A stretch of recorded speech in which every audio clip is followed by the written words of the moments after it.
Cuando dos superficies están en contacto, siempre se presentan fuerzas tangenciales a estas, llamadas fuerzas de roce.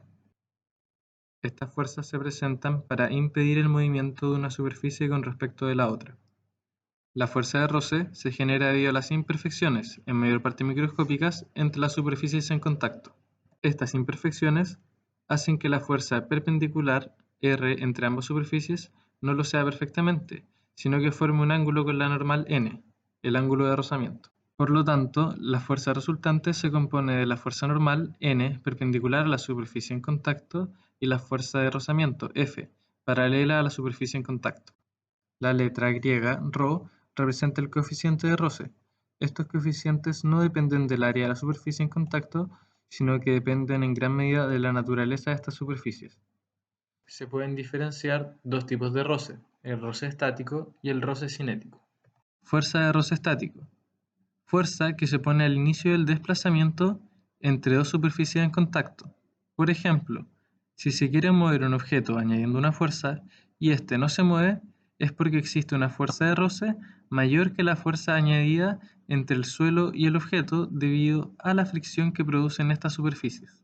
Podemos notar que ahora la fuerza de roce estática está dada por un coeficiente de roce estático. Este coeficiente relaciona la fuerza normal con la fuerza necesaria para que un objeto comience el desplazamiento.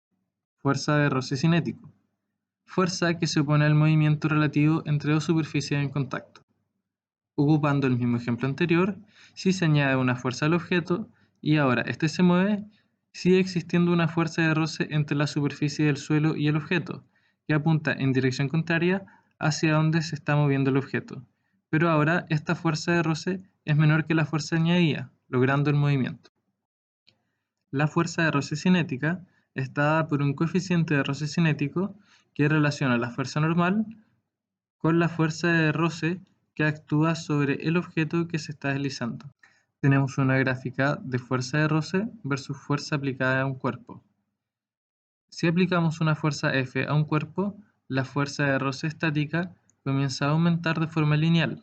El cuerpo permanecerá en reposo hasta un punto donde comenzará a deslizarse actuando sobre él la fuerza de roce cinética. En el punto 1, las fuerzas aplicadas sobre el cuerpo no tienden a moverlo a lo largo de la superficie de contacto, por lo tanto no hay fuerza de fricción. En el punto 2, las fuerzas aplicadas tienden a mover el cuerpo a lo largo de la superficie de contacto, pero no son lo suficientemente grandes para ponerlo en movimiento. La fuerza de roce no ha alcanzado su máximo valor, por lo que no se puede utilizar aún la ecuación de fuerza de roce estático para determinar la magnitud de la fuerza de roce. En el punto 3, las fuerzas aplicadas hacen que el cuerpo esté a punto de comenzar a deslizarse. La fuerza de roce ha alcanzado su máximo valor, por lo que se puede utilizar la ecuación de fuerza de roce estático junto a las ecuaciones de equilibrio. En el punto 4, el cuerpo se desliza bajo la acción de las fuerzas aplicadas. Ya no se pueden usar las ecuaciones de equilibrio, pero podemos hacer uso de las ecuaciones de fuerza de roce cinético. En esta región, el roce estático excede al cinético, ya que se debe ejercer una fuerza de roce mayor para que el cuerpo comience a moverse. Cuando el cuerpo ya está en movimiento, la fuerza de roce será más pequeña. Por este motivo, el coeficiente de roce estático es siempre mayor al coeficiente de roce cinético. Para demostrar la diferencia entre el roce estático y cinético, se realizará un experimento para buscar el ángulo de inclinación mediante el cual se rompe el equilibrio del roce estático, luego disminuir la inclinación y ver que el roce cinético es menor que el estático.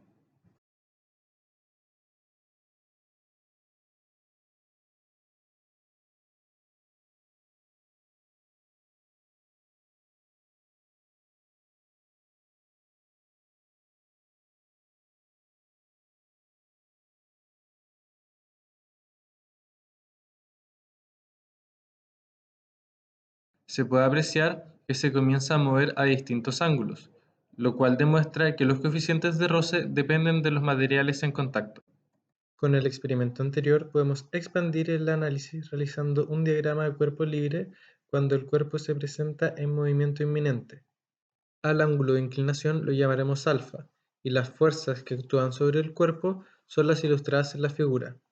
Podemos ubicar el ángulo alfa entre W y el eje Y, luego, gracias a la fórmula de fuerza de roce máxima y el equilibrio por eje, llegamos a esta última expresión, la cual, al desarrollarse, se llega a que si un cuerpo apoyado en una superficie entra en movimiento a un ángulo alfa, se cumple que el coeficiente de roce estático es igual a la tangente de alfa.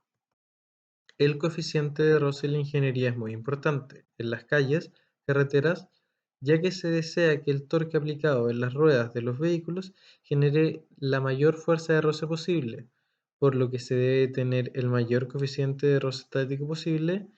En caso de tener uno muy bajo, las ruedas se deslizan.